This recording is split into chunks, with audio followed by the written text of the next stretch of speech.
ድብርት አንዴ ታክሞ ጥሩ ውጤት መጥቶ ሙሉ በሙሉ ተሽሏቸው ወይም የሆነ ለውጥ መጥቶ ደህና ሆኖ መድኃኒታቸውን እየቀጠሉ የስነ ልቦና ህክምናቸውንም እየቀጠሉ ፋንክሽናል ሆነው እያለ የመመለስ እድል ሊኖረው ይችላልና እሱ ሁኔታ እየመጣ እንደሆነ አመላካች ነገሮች ምን ሊሆኑ ይችላሉ? ሪላፕስ ስለምንለው ዋርኒንግ ሳይን ሊሆኑ የሚችሉ ነገሮች ምን ሊሆኑ ይችላሉ? ምን አይነት ምልክቶች ሊያዩ ይችላሉ? እነሱን ነገሮችስ እንዴት ፕሪቨንት ማድረግ እንዴት መከላከል ያ ነገር እንዳይመጣ እንዴት ማድረግ ይችላሉ? ሰብሪና።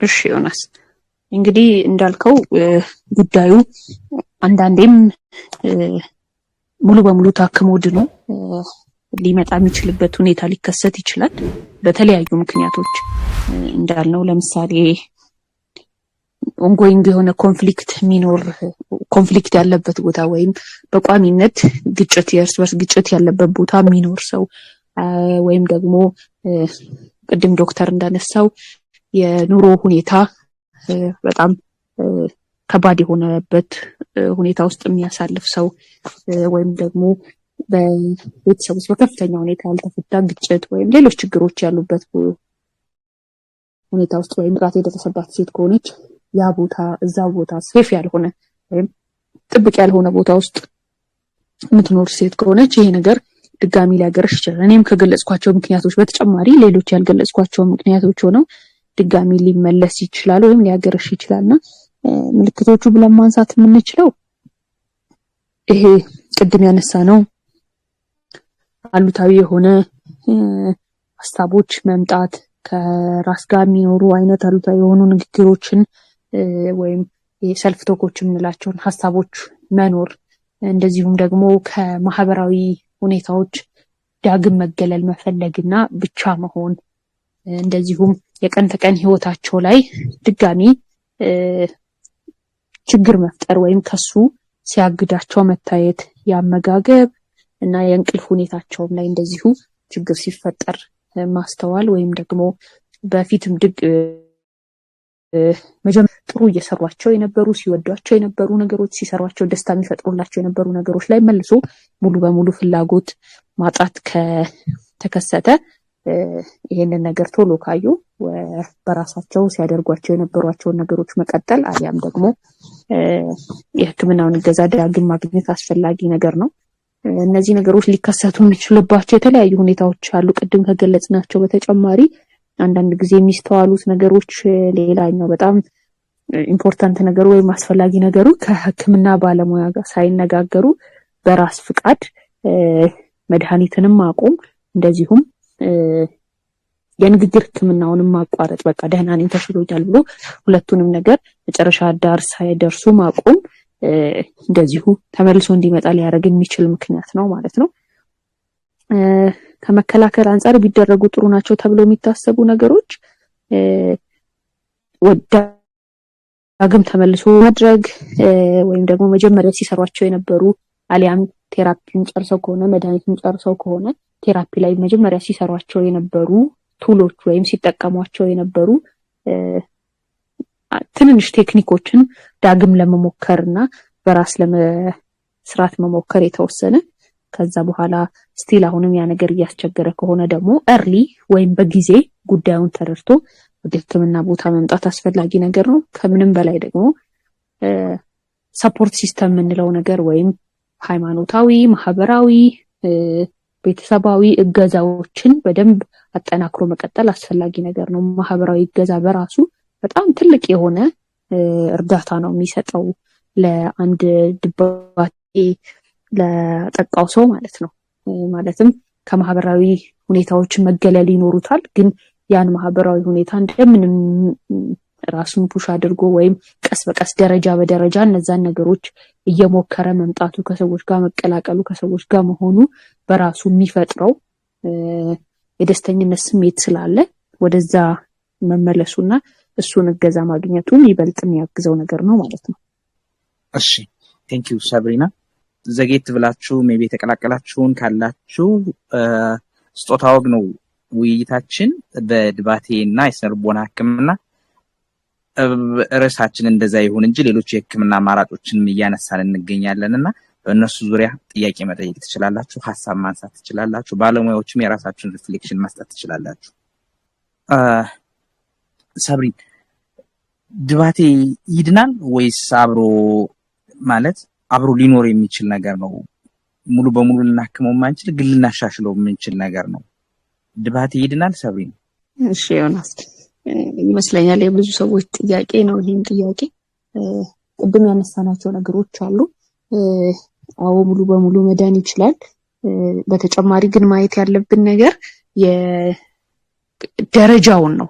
ማለት ቅድም ያነሳናቸው ነገሮች አሉ። በጣም ቀላል የሆነ ደረጃ፣ መካከለኛ የሆነ ደረጃ፣ ከፍተኛና እጅግ በጣም ከፍተኛ ያልናቸው አይነቶች አሉና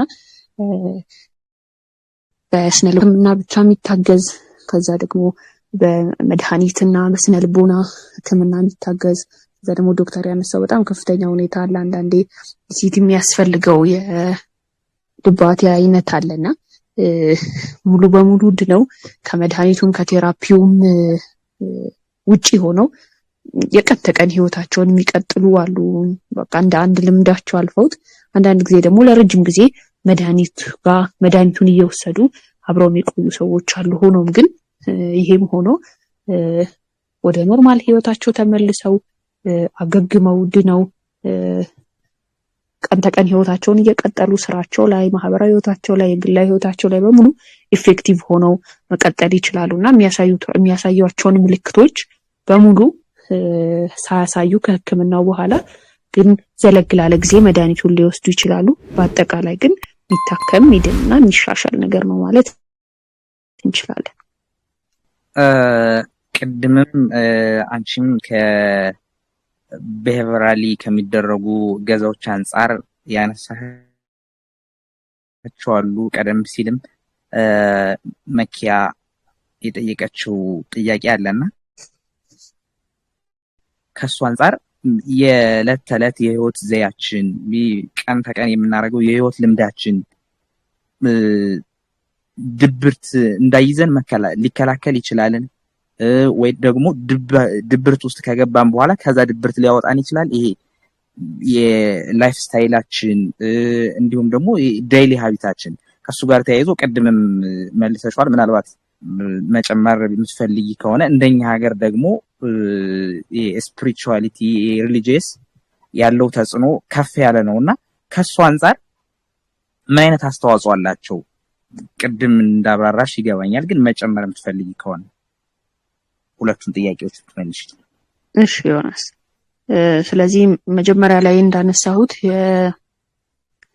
የንግግር ህክምና ስንል ከንግግር ህክምናው በተጨማሪ የቴክኒኮች አሉ የምንጠቀማቸውና እነሱ የምንጠቀማቸው ቴክኒኮች መካከል አንደኛው ይሄ ላይፍ ስታይል ሞዲፊኬሽን ላይ በደንብ ትኩረት ያደረገ ነገር ነው። ወይም ሰዎች ቀን ተቀን የሚያደርጓቸውን ነገሮች በተሻለ ላይፍ ኳሊቲ እንዲያመጣላቸው የሚያስችሏቸውን ልምምዶች ማድረግ ነው። ለምሳሌ ኤክሰርሳይዝ ማድረግ፣ ስፖርት መስራት፣ የእንቅልፍ ንጽህና የምንለው ነገር አለ። የተሻለ እንቅልፍ እንዲያገኙ የሚያስችሉ ኤክሰርሳይሶች አሉ። እነሱን ማድረግ፣ አመጋገባቸው ላይ፣ የሚወስዱት ፈሳሽ ላይ፣ የውሃ መጠን ላይ፣ የሚጠቀሟቸው ነገሮች ላይ የአእምሮ ንቃትን ስለሚጨምሩላቸው እነሱ ላይ ትኩረት ማድረግ ከዛ በኋላ እነዚህን ነገሮች እንደ ቀን ተቀን ተግባሮች መተግበርና ቀላል የሆኑ እቅዶችን አውጥቶ እነሱን ለመጠቀም መሞከር እንደዚሁ። ከዛ በተጨማሪ ደግሞ ይሄ ሶሻል ሚዲያ ላይ የምናሳልፋቸውን ጊዜዎች ወይም አዎንታዊ ነገሮችን አሉታዊ ነገሮችን እያነበብን የምናሳልፋቸውን ነገሮች መቀነስ፣ ከእንቅልፍ በፊት እነዚህ ነገሮች አለመጠቀም፣ አይነት ነገሮች እያልን የእንቅልፍ ንጽህናን ለመጠበቅ የሚያስችሉ ነገሮችን ማድረግ፣ በተጨማሪም ከሰዎች ጋር ጊዜ ማሳለፍ፣ ደስ የሚሉንን የሚያዝናኑንን ነገሮች ለማድረግ መሞከር። በአጠቃላይ ግን ይበልጥ ለማድረግ ይበልጥ የተነቃቃ ማድረግ የምንፈልጋቸውን ነገሮች ማድረግ። በአጠቃላይ ሰዎች እኔ በጤናማ ረገድ ሆነው ይሄን ነገር ማድረግ ፈልጋለሁ፣ እንዲህ ማድረግ ፈልጋለሁ የሚሏቸውን ነገሮች በደንብ እቅድ አውጥተውላቸው እንዲተገብሯቸው ማስቻል አንደኛው ነገር ነው። ሌላኛው ከሪሊጂየስ ወይም ስፒሪቹዋል ሰፖርት የምንላቸው ነገሮች ያው ቅድም እንዳነሳሁት እኛ ጋር በጣም ትልቅ ሚኒንግ ያለው ወይም ትርጓሜ የምንሰጠው ነገር ነው። ለሰዎች ደግሞ ተስፋን የሚጨምር ለመኖራቸው ትርጉም የሚሰጥ ነገር ነው። እንዲሁም ኢቭን በጣም ከፍተኛ ድባቴ ውስጥ ያሉ ሰዎች ራሳቸውን አጥፉ የሚል ስሜት በጣም እየተመላለሰ የሚረብሻቸው ሰዎች ያነት ሃይማኖታቸው የሚከተሉት እምነት ህይወታቸውን ማቆየታቸው ምን ያክል አስፈላጊ እንደሆነ ትልቅ እምነትና ግንዛቤ ስለሚሰጣቸው ያንን ነገር ራሳቸውን ወደ ተሻለ አስተሳሰብ ለማምጣት ፑሽ ሲያደርጉ እንመለከታለንና ይሄን ያክል ትልቅ ሚኒንግ ያለው ነገር በደንብ ኤክሰርሳይዝ መደረግ ይኖርበታል። ከዛ ደግሞ ኮፒንግ ሜካኒዝምም ነው። ስትረስ ሲገጥመንም በጾም በዱዓ ወይም ጸሎት በማድረግ ያንን ነገር ለመቋቋም ሲሞከር ይስተዋላል። እንደዚሁ ደግሞ ኮሚኒቲም ሰፖርት ይሰጣል አይደል? ሌላም ሰው የሃይማኖት አባቶች ጋር ሄደ ወይም አጠገብህ ላለው ሰው ዱዓ ወይም ጸሎት ያደርግልሃል ስላለህበት ሁኔታ አሊያም ሃይማኖታዊ የሚደረጉ ምክሮችን ይሰጣል። እነዚህ ነገሮች በጣም ጠቃሚ ነገሮች ናቸው። ሰዎችም አንዳንዴም እንደውም ከሕክምናው በላይ ይህንን ነገር የሃይማኖታዊ የሕክምና መንገዶችን ሲሞክሩ ይስተዋላልና እኛ ያው አንዱ ሪፕሌስ የሚያደርግ ነገር አይደለም። ሁለቱም የሚደጋገፉ ነገሮች ናቸው። ወይም አንዱን የሚተካ ነገር አይደለም። ሁለቱም ግን በጣም የሚደጋገፉ ነገሮች ስለሆኑ ሰዎች ሕክምናውን እያደረጉ ከዛ ደግሞ ቴራፒውን እየወሰዱ መድኃኒቱን እየወሰዱ እነዚህን ስፒሪቹዋል የሆኑ ሪቹዋልሶች ወይም ቀን ተቀን የሚደረጉ ከሃይማኖት ጋር ተያይዘው ያሉ ነገሮችን ስፔሲፊክ ነገሮችን ጀነራል ነገሮችን ቢያደርጉ በጣም ትልቅ ነገር ነው። የምናስተውለው ነገር እንደውም ቴራፒ ላይ ምን መሰለ ዮናስ እንደዚህ ከገጠመኝ በኋላ ድብርት ውስጥ ከገባው በኋላ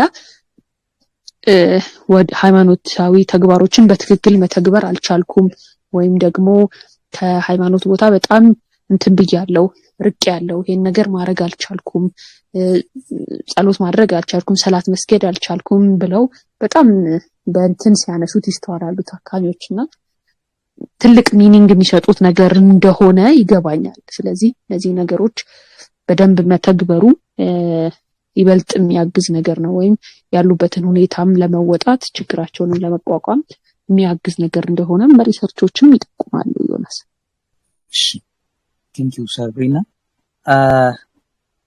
ጥሩ ማብራሪያ ነው የሰጠሽን። በተለይ ብዙ ጊዜ ታካሚዎች በተለይ ከአዲስ አበባ ትንሽ ወጣ ስንል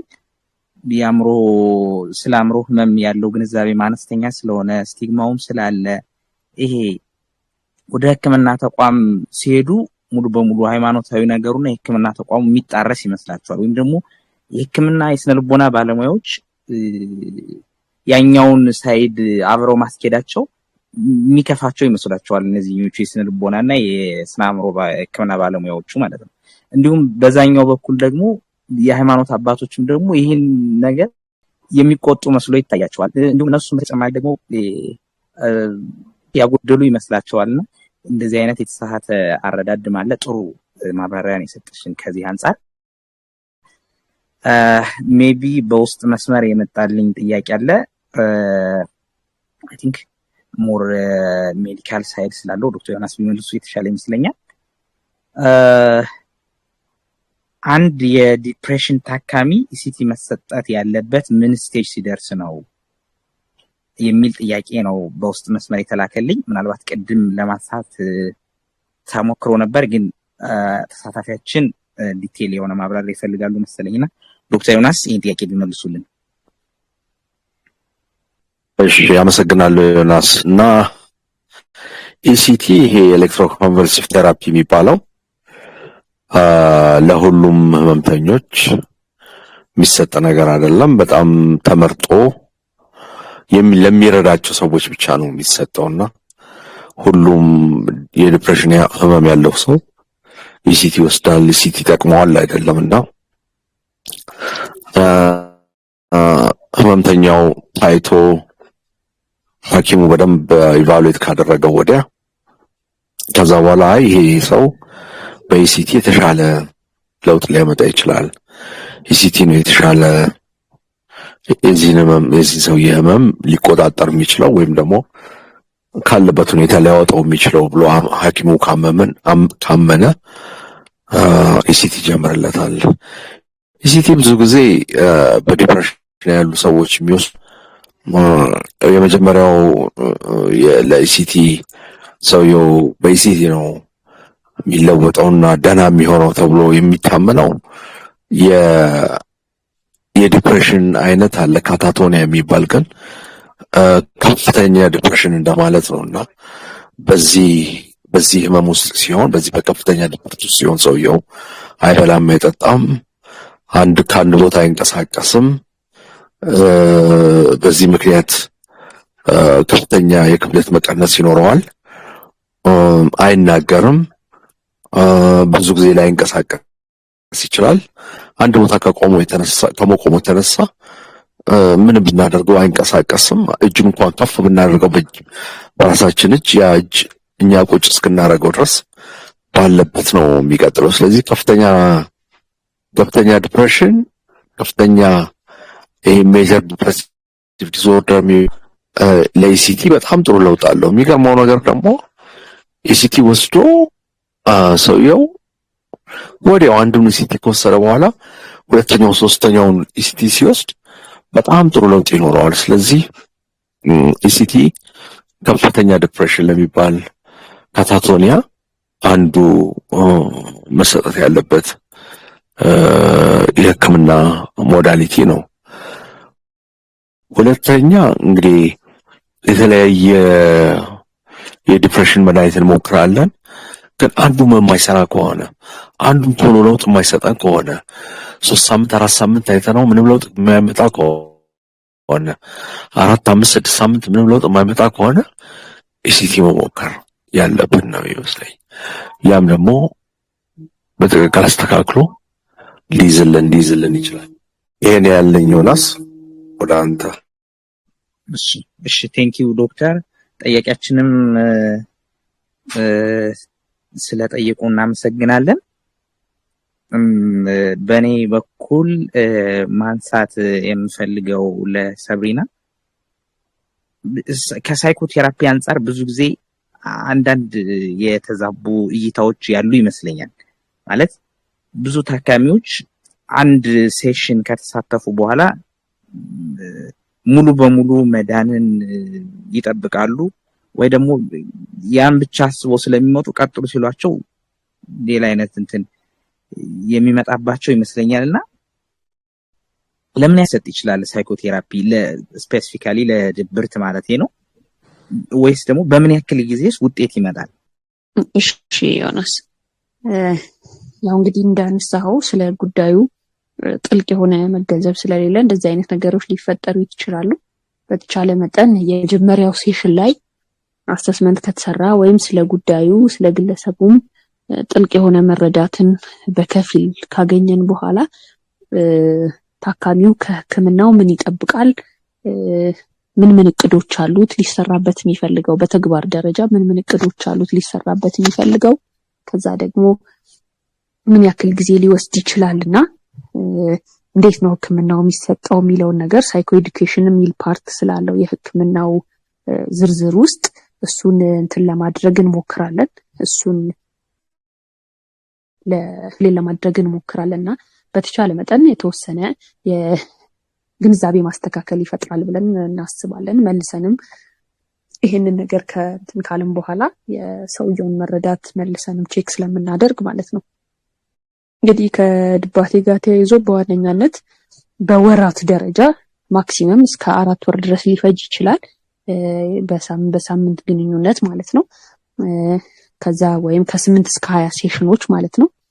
ከዛ ሪዛልት ታይሙ እንግዲህ ከመጀመሪያው 2 የአሰስመንት ወይም ጥልቅ የሆነ የግለሰቡን ህይወት በደንብ ከተዳሰሰ በኋላ የተወሰኑ ቅድም ያነሳናቸው ቢሄቪየራል አክቲቬሽን የምንላቸውን ሌሎችም እንደዚሁ ቶት ሪከርዲንግ፣ ጆርናሊንግ የምንላቸውን ቴክኒኮች ተጠቅመን ሀሳቡን ሪከርድ እንዲያደርግ ከተፈለገ በኋላ ስለ ጉዳዩ መገንዘብና መረዳቱ እየጨመረ ሲመጣ ሚኒመም ከ4 እስከ 6 ዊክ ቼንጆችን ወይም ለውጦችን ሪዛልቶችን ሊያዩ ይችላሉ።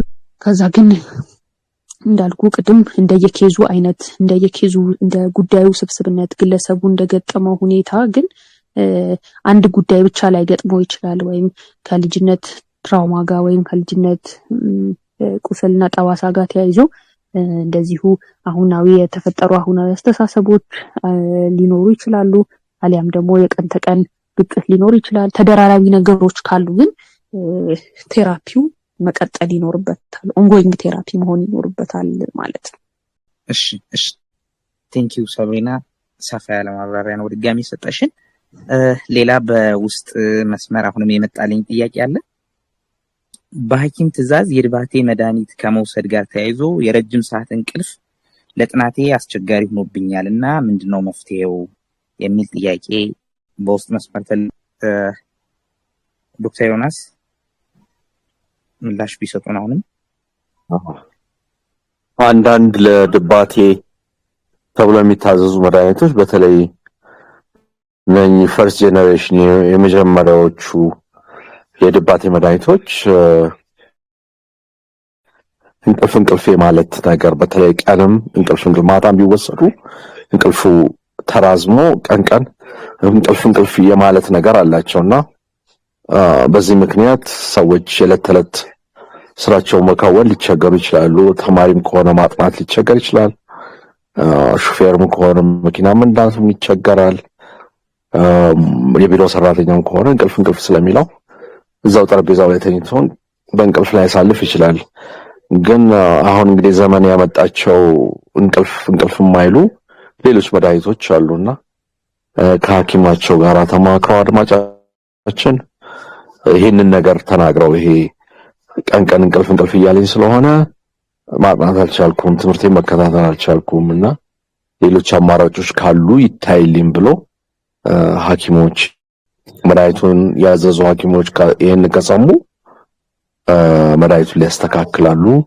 ወይላ መድኃኒት ሊቀይራሉ ይችላሉ ነው ማስበው ዮናስ እንደ መጨረሻ እንደው መቅረት የለበትም ብዬ ስላሰብኩ አንድ ጥያቄ ላንሳ ጥያቄ ለሁለታችሁም ነው ለዶክተር ዮናስም ለሰብሪናም ማለት ነው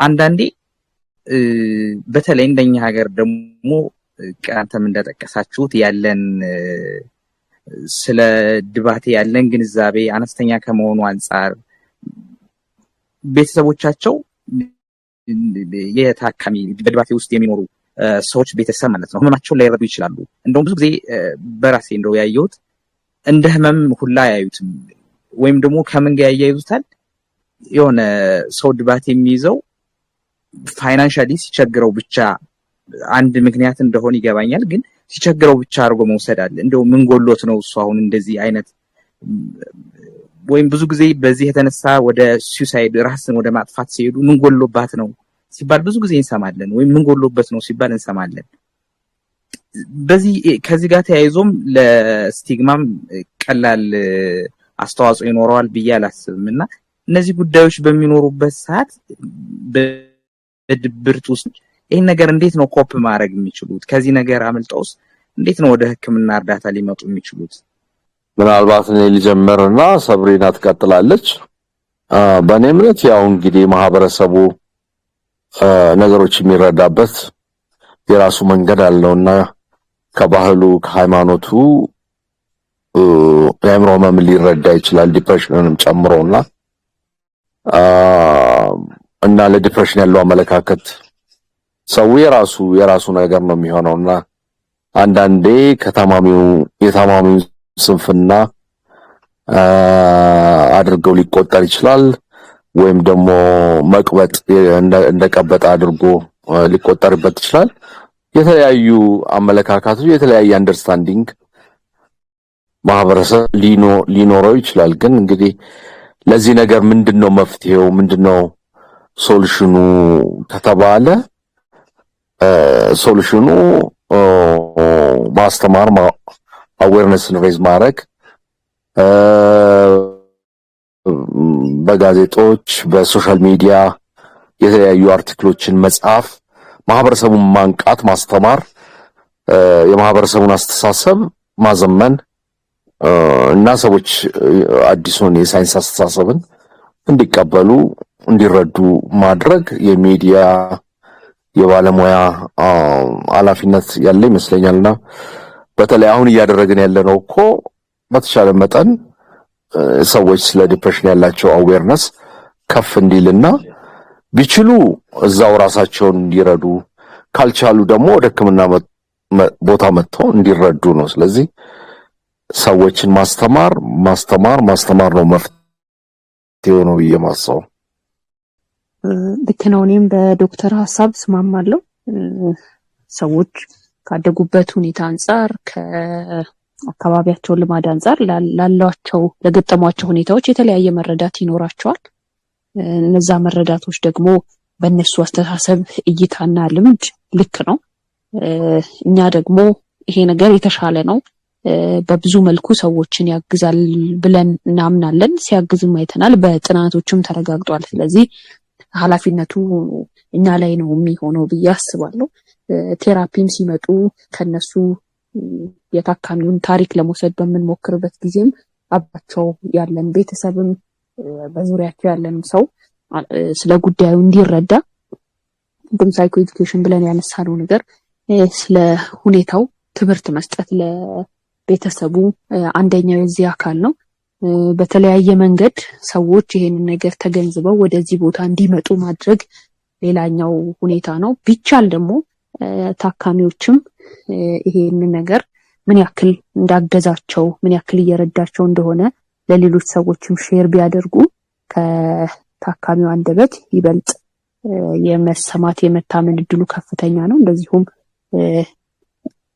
ከሕክምናው በኋላም ማግለልና እንትኑ ይቀንሳል ብለን እናስባለንና እንዲህ አይነት ነገሮች ቢሰሩ በተለያየ መንገድ ሞር ስለ ሕክምና ያለው ግንዛቤ እንደገና ቤተሰብ ምን ጎሎት ነው ከሚለው አስተሳሰብ ይልቅ ሰፖርት የሚያደርግበት ሁኔታ እንዲያመቻች ያግዘዋል። ያ ሰፖርት ደግሞ ቅድም አንስተነዋል ምን ያክል ጠቀሜታ እንዳለው ለታካሚውና ከምንም በላይ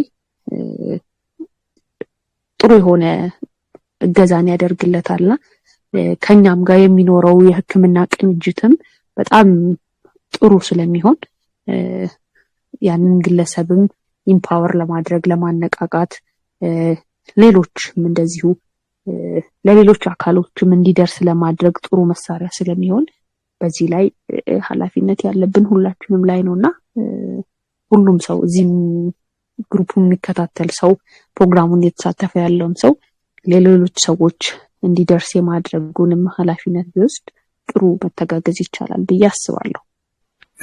እሺ ቴንክ ዩ ሰብሪንም ዶክተር ዮናስንም ምናልባት የመጣልኝ አንድ ሀሳብ አለ እንደመጨረሻ ተሳታፊያችን የላኩት ጥያቄ እንዲህ ይላል።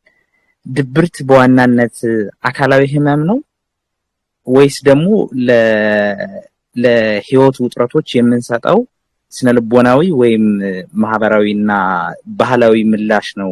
ይሄ ነገርስ በህክምናው ላይ ምን አይነት ተጽዕኖ ይኖረዋል የሚል ነው። ያው በእንግሊዘኛ ነው የላኩት። አይ ቲንክ ዳይሬክት እንግሊዘኛውን ባነበው ትርጉም ከመማበላሽ የተሻለ ይመስለኛል።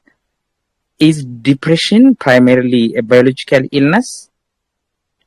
ኮማ ያረጉና psychological constructs or a socio-cultural response to life stressors ይላሉ። And should this influence treatment approaches ይላሉ ጠያቂያችን። በዚህ ላይ ሁለታችሁም ያላችሁን ሀሳብ ሪፍሌክት አድርጉልንና ፕሮግራማችን ብንጨርስ የተሻለ ነው። እንግዲህ ዲፕሬሽን ስንል ይሄ በዕለት ተዕለት ህይወታችን ከሚገጥመን ውጣ ውረድ ጋር አያይዘን የሚሰማን የስሜት መውረድ ስሜት አይደለም። እሱ አይደለም፣ በጣም ከሱኛው በጣም ይለያል። አንዳንድ ችግሮች ሲያጋጥሙን፣ ስትረሶች ሲያጋጥሙን፣ አንዳንድ ሎስ ሲያጋጥመን ኢሞሽናሊ የስሜት መልስ እንሰጣለን። የሀዘን ስሜት ሊሰማን ይችላል፣ የድብርት ስሜት ሊሰማን ይችላል። ግን ያልፍና እሱ ደግሞ ሌላ ሰርግ ስንጠራ፣ ሰርግ ስንሄድ፣ ጓደኞቻችንን ስናገኝ፣ አንዳንድ ፖዚቲቭ የሚመስሉ ነገሮች ስናገኝ ደግሞ ስሜታችን ሊቀየር ይችላል። ደግሞ ስትረሱ ስንገባ እንደገና የመደበር አይነት ስሜት እና የመጨነቅ ስሜት ሊሰማን ይሄ በለተለት ህይወታችን ያለ ነገር ነው። ሁሌም ይኖራል። መልስ ነው ይሄ በቃ ለሚያጋጥመን ነገር የስሜት መቀያየር መልስ ነው። እኛ ዲፕሬሽን ስንል እንደው ወርዱ ዲፕሬሽን ልክ አሁን ባለው አጠቃቀሙ በተለይ በእንትኑ ሰው ራይት ኤንድ ሌፍት ዲፕሬሽን የሚለውን ይሄ ድብርት የሚለውን ደብሮኛል የሚለውን ቃል ሲጠቀመው ከህመም ውጪ ያሉትንም ነገሮች ኢንክሉድ ያደርጋል። እኛ ዲፕሬሽን ስንል ሜጀር ዲፕሬሲቭ ዲስኦርደር የሚባሉ ህመሞችን ነው። እነኚህ ህመሞች በሜጀር ዲፕሬሲቭ ዲስኦርደር ስር ያሉ የዲፕሬሽን ህመሞች አሉ። አንድ አይነት አይደለም፣ ብዙ አይነቶች ናቸው እና እንደ ህመም እኛ የምንቆጥራቸው ቅድም ሰብሪና ማንስተዋለች። ይሄ የዕለት ተዕለት ህይወትን በዲፕሬሽኑ ምክንያት የዕለት ተዕለት ህይወት እጅጉን ሲታወቅ ካልታወቀ ሰውየው ምናልባት ዲፕሬሽን ላይ ኖር ይችላል። መታወቅ አለበት። የዕለት ተዕለት ዲስኦርደር ለመባል ሜጀር ዲፕሬሲቭ ዲስኦርደር ለመባል የዕለት ተዕለት ህይወቱ የሰውየው መታወቅ አለበት። እንግዲህ የዕለት ተዕለት ህይወት ስንል ቤተሰብ የመምራት ስራ ሰርቶ ራሱን የመቻል ከሰዎች ጋር ያለው ማህበራዊ ግንኙነቱ፣ ፕሮፌሽናል ህይወቱ፣ ሌላም በሙሉ እጅጉን በህመሙ ምክንያት መታወቅ አለበት። የዛን ጊዜ ነው ዲስኦርደር የምንለው ሕክምና የሚያስፈልገው። ስለዚህ አድማጫችን ሶሻል ኮንስትራክት የሚሆነው ያኛው ሲሆን ነው።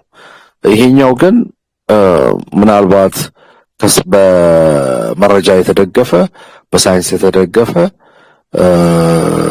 ሕክምና የሚያስፈልገው ልክ እንደ ማሌሪያ፣ እንደ ሳምባ በሽታ፣ እንደ ሌሎቹ ህመሞች እንደ ጉበት ህመም፣ እንደ ኩላሊት ህመም በሳይንስ ንጥር ብሎ የወጣ በሳይንስ የተደገፈ የህመም አይነት ነው። ሰብሪና ትቀጥል ነው። ይጨርሻለሁ። እሺ ዶክተር፣ ከዚሁም በተጨማሪ ደግሞ በሌላኛው መልኩ ለማየት ስንሞክር የአድማጫችንን ጥያቄ ሜንሊ አንዱ ነገር ብቻ ያስከስታል ማለት አንችልም። ባዮሎጂካል ኮዝ ብቻ ነው ይሄኛው ልንል አንችልም። የዲስኦርደር ነገሮችን ወይም ሜንታል ኢልነስ ጉዳዮችን ወይም ደግሞ ሳይኮሎጂካል ነገር ነው ወይም ሶሻል ኮንስትሬንትስ ብቻ አለው ልንልም አንችልም እና ሁሉም በጋራ በመሆን የራሳቸውን አስተዋጽኦ ሊያደርጉ ይችላሉ ለሜንታል ዲስኦርደር፣ ለድባቴ፣ ለአንዛይቲ ወይም ለተለያዩ ነገሮች እና በዋነኛነት ይሄ ለዚህ ምክንያት ነው ላንል እንችላለን። ሁሉም የራሳቸውን አስተዋጽኦ ያደርጋሉ።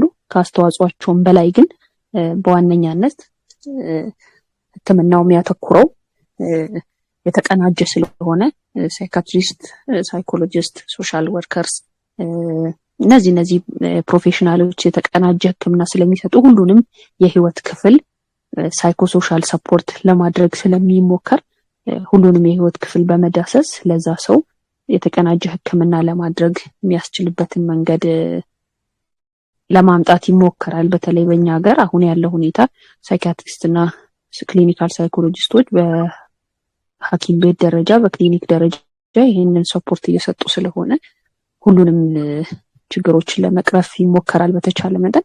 ግን ይሄ ብቻ ምክንያት ከዚህ አንጻር ይሄን ነገር ያስከሰተው ነው ልንል አንችልም።